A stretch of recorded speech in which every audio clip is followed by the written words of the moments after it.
به همه اونهایی که همین لحظه ما رو تماشا دارن شعله گل خوجه هستم. ساعتی 10 به وقت پراگ در خدمت شما و حالا در دوشنبه ساعت 1 است و امیدوارم که شما حالا ما رو تماشا دارید تا اینکه بفهمید در تاجیکستان و دنیا چی میگذرد و من همه شما را عزیزان بعد 3 ساعت دیگر در پخش مستقیم مفصل برنامه خبری منتظر میشوم با تازه ترین خبرهای تاجیکستان و جهان و با موضوعهای فکر میکنم مورد نظر شما و انتظار دارم که در این برنامه ها چون روزهای پیش ما رو همراهی خواهید کرد. خب شروع میکنم از سرخط خبرهایی که من روی دست دارم.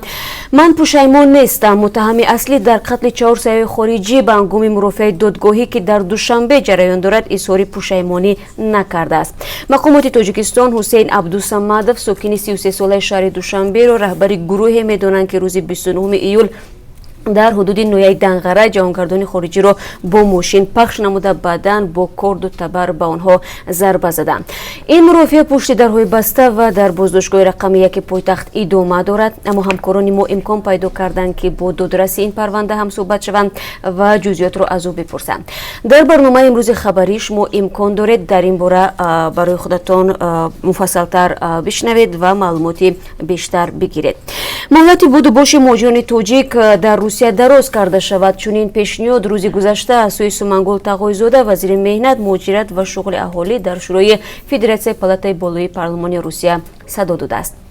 فعلا طور شما هم آگاهی دارید مهلت بود و باش مهاجران در روسیه تا 180 روز مقرر شده است و مقامات تاجیک درخواست دارند که آن تمدید کرده شود.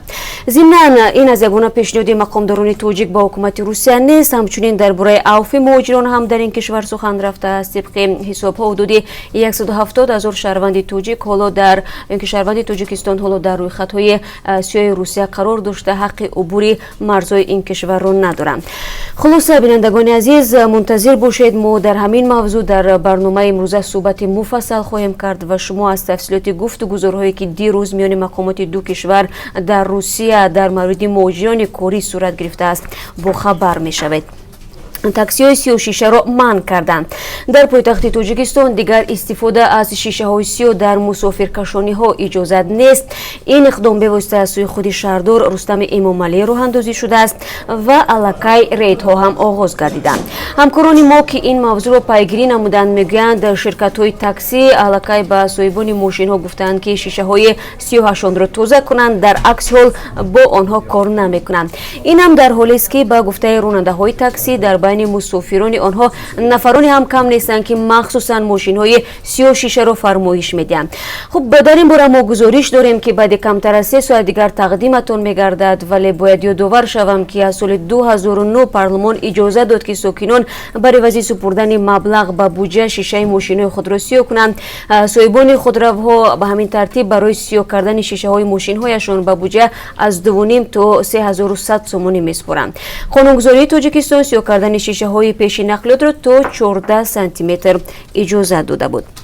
20% یا اینکه 27 آمارهای نشان دهنده سطح فقر در تاجیکستان که از سوی بانک جهانی اعلام شده است با حسابهای پیشنهاد کرده حکومت تاجیکستان فرق دارد، اما به هر صورت در عموم گفته می شود که میزان قشاقی در این کشور آسیای مرکزی پایین رفته است. بانک جهانی نیز ادعا دارد که برای کامیابی در این مسئله حکومت تاجیکستان را ضرور از جایهای کاری بیشتر تأسیس دهد تا که ساکنان توانند معاش مناسب داشته باشند. اما خود شهروندان درباره وضع اقتصادیشان چی میگویند؟ گزارش رو در این باره در برنامه خبری تماشا کنید. و چرا توجه ساکنان در جنوب تاجیکستان به گوشت مرغ و ماهی یخ کرده شده کم شده است، تا حدی که در آشخانه و طربخانه ها پیدا کردن خوراک با این نوع گوشت مشکل گردیده است. یکی از گرم موضوعهای جالب برنامه خبری ماست که طوری هم گفتم بعد از کمتر از 3 ساعت دیگر الکی شما میتونید در پخش مستقیم در آزادی ویدیو کانال رادیو آزادی در یوتیوب تماشا کنید. همین گونه در www.azadi.org که وبسایت رسمی رادیو آزادی است شما این برنامه رو میتونید در پخش زنده ببینید و اگر فرصت تماشای آن را در پخش مستقیم نداشتید پس رو بیارید به صفحه های رادیو آزادی در شبکه‌های اجتماعی.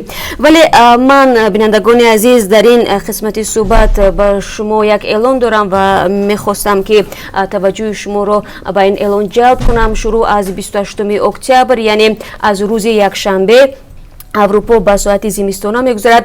ҳарчанд дар шаҳри Прага мо соати тақдими барномаи хабарӣ ва навиди бомдодиву сархати хабарҳои рӯзро тағйир намедиҳем, аммо бо назардошти зиёд шудани фарқияти соат байни Тоҷикистону Русия ин барномаҳоро шумо 1 соат дертар тамошо карда метавонед. яъне навиди бомдодӣ ба вақти Тоҷикистон соати 11 ва ба вақти Русия соати 8 субҳ пахш мешавад.